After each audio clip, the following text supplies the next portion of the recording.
je vais vous les donner. C'est pareil, ce n'est pas des trucs à apprendre par cœur parce que c'est de la logique, donc vous allez vous en souvenir une fois que je les aurai donnés. Ben, c'est toute lésion où il y a un doute sur une lésion, plusieurs lésions dans le sein ou une lésion très étendue. Ça veut dire plusieurs. Alors bien sûr, ce sont les lésions bifocales ou suspectes de bifocalité, c'est-à-dire tu suspectes qu'il y a 2 cancers dans le même sein ou dans les 2 seins. Typiquement, cette patiente, hein, la CR5 et la CR4. Donc, toute lésion suspecte de bifocalité ou de multifocalité. Les patientes jeunes de moins de 35 à 40 ans. Okay.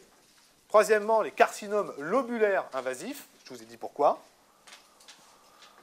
Quatrièmement, c'est lorsque vous décidez de faire une chimiothérapie néoadjuvante pour une patiente, vous devez avoir une IRM parce que c'est ce qui permet de mieux apprécier la taille initiale et surtout la réponse à la chimiothérapie. Okay. Récidive après cancer du sein traité. Et puis, exploration d'anomalies, c'est ce que tu disais tout à l'heure avec ton ACR0, que l'on ne peut pas classer correctement en échographie, en mammographie. Donc, bifocale ou suspect de bifocalité.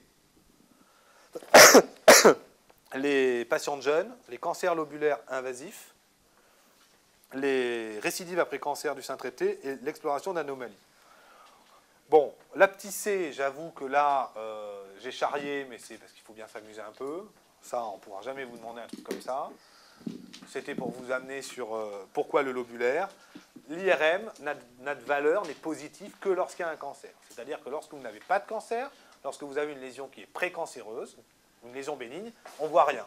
Okay. Donc elle n'a de valeur. Ce qui est excellent chez l'IRM, c'est sa valeur prédictive négative. Si vous avez une IRM normale, vous pouvez être sûr à peu près qu'il n'y a pas de cancer.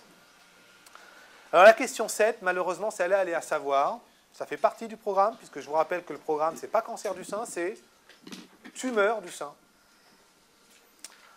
C'est tumeur du sein, qui englobe l'écoulement, qui englobe les lésions bénignes. Alors l'adénofibrome, ok, on peut toujours vous poser un adénofibrome, il n'y a pas de souci, il y en aura toujours 1 sur 2 qui aura mis cancer, parce que ça serait tellement aberrant d'avoir un adénofibrome, mais on peut surtout vous poser les lésions précancéreuses.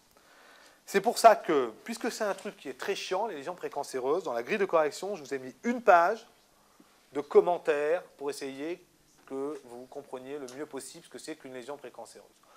On ne va pas rentrer là dans les détails, parce que sinon ça va nous prendre trop de temps. Ce que je vous propose, c'est que jeudi, si vous avez des questions à me poser spécifiques aux lésions précancéreuses du sein, on pourra en parler, parce que je suis à peu près sûr que là, est-ce que quelqu'un vraiment a su répondre à cette question, connaît les lésions précancéreuses? Enfin, il y en a peut-être, mais je vais vous les donner, mais je vais vous lire ma grille, mais je préférais qu'on en parle jeudi, quand vous aurez lu ça et revu votre cours. Et après, les choses seront claires pour vous.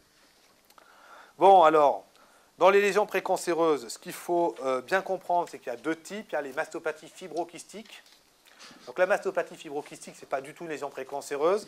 Elle est précancéreuse lorsqu'il y a de l'atypie, c'est-à-dire lorsqu'il y a ce qu'on appelle de l'hyperplasie épithéliale. Bon, épithéliale, parce que c'est tissu épithélial, atypique. Donc, quand vous avez de l'atypie, c'est une lésion précancéreuse. D'accord? Et dans les hyperplasies épithéliales atypiques, vous avez l'hyperplasie canalaire atypique et l'hyperplasie lobulaire atypique. Ça, c'est simple, c'est parce que vous avez toujours pareil, le canal et le lobule. Okay. Ensuite, vous avez les néoplasies lobulaires in situ, et ça, je ne vais pas vous en parler aujourd'hui, je préfère que vous lisiez attentivement ce que j'ai marqué, qu'on en reparle jeudi, parce que là, sinon,